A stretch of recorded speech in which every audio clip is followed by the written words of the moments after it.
Europe Midi. Wendy Bouchard. En direct et en public pour mieux comprendre l'actualité qui nous réunit. Cela fait une semaine que les musulmans de France sentent leur religion salie par les terroristes qui se réclament de l'islam.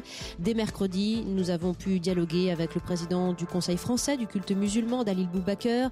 Vous avez entendu les réactions des imams de Bordeaux, de Lyon, de Drancy notamment. Mais qui est le porte-voix de ces musulmans en France? Faut-il un homme pour rassembler ces réactions? On vous pose la question. Bonjour Olivier Bobineau. Bonjour. Vous qui êtes sociologue, vous avez fondé un cabinet d'études en sciences humaines et de conseils appliqués à la construction de la paix entre les communautés justement. Eh bien, on est dedans. Les Français le savent peut-être. Depuis 2003, le Conseil français du culte musulman, qui a été créé sous Nicolas Sarkozy, c'est un peu l'instance représentative de l'islam de France, auprès de l'État en tout cas. Visiblement, ce n'est pas assez clair dans la structure et dans la hiérarchie de qui représente cet islam. Oui, ça pose plein de questions. L'intention est exceptionnellement bonne, c'est-à-dire qu'il faut bien à un moment donné pour les pouvoirs publics qu'il y ait quelqu'un en face, qu'il y ait un interlocuteur. Mais la question c'est quelle légitimité, quelle représentativité et pourquoi faire. Concernant la légitimité et la représentativité, quand on étudie cette instance, le Conseil, on est frappé des tensions, mais y compris avec des personnalités qui sont d'un certain âge et qui sont, il suffit de le voir et on le fait dans nos enquêtes, déconnectés des musulmans de France, qui ne sont plus dans les cités, qui ne voient plus nécessairement les problèmes et qui, au fond, se retrouvent avec des querelles de personnes et certains ont des doubles allégeances, sont en lien avec des États étrangers. Et c'est une réflexion que je mène depuis plusieurs années à ce sujet. Oui à l'instance, mais quelle composition de cette instance? Et d'abord, pourquoi un président?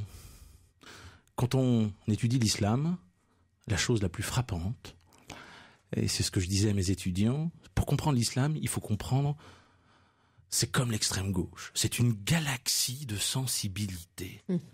Ça va dans tous les sens. Je disais à mes étudiants, c'est comme l'extrême gauche, c'est-à-dire que pour un point virgule, on va se séparer et on va fonder sa propre internationale. Dans l'islam, il y a plusieurs écoles juridiques. Dans l'islam, il y a plusieurs philosophies. Rien que dans le soufisme, qui est là une mystique spirituelle, eh bien, il y a 40 sensibilités. Donc, comment voulez-vous qu'il y ait un président de tout cela? En ce sens, cela fait plusieurs années que je propose un porte-parole et qui tourne en fonction des sensibilités. C'est une proposition importante, semble-t-il, et qui correspondrait à la réalité des pratiques des musulmans de France. On vous suit, 5 musulmans de France, 5 millions de musulmans de France à peu près, avec ces doctrines, ces interprétations, ces tendances, ces nationalités, ces courants, vous le disiez, c'est assez saisissant. Et plusieurs autres questions que se posent aussi nos auditeurs au 3921, ou en studio, nous avons Leïla qui nous appelle du Loiret, Saint-Jean-de-Bray. Leïla au 3921, vous êtes avec nous, bonjour à vous. Oui, bonjour. Bonjour, vous vouliez réagir et on se demande ensemble s'il faut structurer l'islam de France, s'il faut un représentant. Olivier Bobineau nous disait à l'instant qu'il fallait un porte-parole qui tournerait justement en fonction de ses sensibilités en France pour coller plus à la réalité, notamment ce qui se passe dans les cités. Qu'en pensez-vous? Oui, moi je suis tout à fait d'accord avec ce que vous venez de dire. Ce que vous dites est très très très réel parce que il y a beaucoup de sensibilités dans l'islam. Il y en a qui sont chiites, il y en a qui sont sunnites, il y en a qui sont sunnites et qui suivent plus les musulmans d'Arabie Saoudite et d'autres pays. Donc et d'autres de France. Et d'autres de France, pardon, oui. Donc c'est sûr qu'il faudrait un représentant, mais il faudrait qu'ils se mettent d'accord. Je vais vous donner juste un exemple. Tous les ans, pendant le Ramadan, c'est toujours le même problème. Le premier jour du Ramadan, on n'est jamais d'accord. Il y a le CFCM qui va dire c'est le lundi, il y a l'UOIF qui va dire c'est le mardi. Déjà, c'est un exemple très frappant, Leïla. Rien que ça, c'est tellement aberrant. Pour moi, à chaque fois, j'ai honte. Je me dis, qu'est-ce que j'ai honte? En France, on n'est même pas capable de se mettre d'accord sur le premier jour du Ramadan. Mais ça, est-ce qu'on peut résoudre ce problème très concret? Je vais vous donner la parole à Olivier Bobineau parce que vous donnez un exemple saisissant, Leïla. Est-ce qu'un porte-parole pourrait résoudre ce problème? Par exemple, quand commence le Ramadan en France? Après, ça s'appelle, les philosophes allemands parlent de l'éthique de la discussion, c'est-à-dire qu'on se met autour d'une table. on se met autour d'une table et on discute, indépendamment de ses relations avec les États étrangers, indépendamment de savoir si on va avoir occupé telle commission ou telle autre commission, indépendamment des enjeux de pouvoir. On est là pour servir les musulmans de la République et leur permettre d'assurer l'article 1 de la loi de séparation des églises et de l'État qui fonde la laïcité en France, c'est la République assure la liberté de conscience, la liberté de conscience. Et le drame, et c'est ce que me disent, et c'est ce qu'on voit dans nos études, le grand drame, c'est qu'au fond, avec une élite musulmane qui est jugée indigne par sa base, eh bien, on se retrouve avec des sensibilités qui vont dans tous les sens et un manque de sens, un manque de ligne. Monsieur en studio, vous avez une question pour notre invité Olivier Bobineau, sociologue. Oui, bonjour monsieur. Bonjour. J'ai une question qui est peut-être un petit peu naïve, mais j'aimerais bien comprendre qui forme les imams en France, ou sont-ils autoproclamés ou... C'est intéressant, il y a à peu près quoi, 2400 imams en France, c'était le chiffre donné par le Conseil français du culte musulman. Oui, qui forme, c'est une y a-t-il déjà une formation ou... Oui, c'est une question importante, essentielle.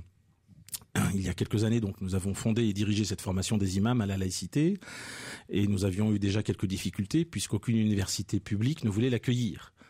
Elle avait peur de certaines choses.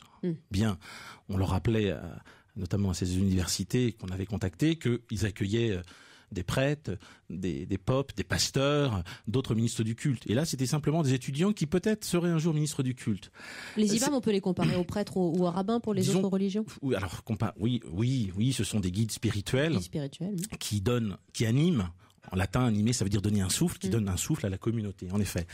Et on avait fait cette formation, et finalement, il y avait l'université catholique, c'est-à-dire là où on forme les curés. Donc ça devenait assez étonnant, et c'est ça aussi la République française. On forme qui, des imams, ou cela chez les curés, à quoi la laïcité. Et je trouvais que c'était un remarquable exemple de laïcité.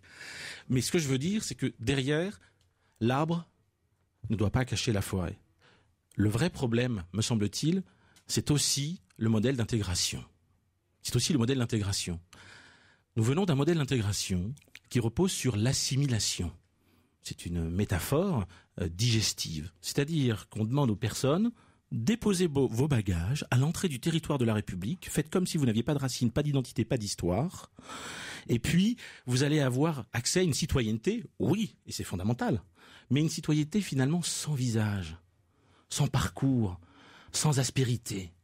Et donc la réflexion qu'on mène aujourd'hui, que je mène notamment dans ce cabinet avec 40 collaborateurs, c'est de dire il y a un autre modèle d'intégration républicaine possible.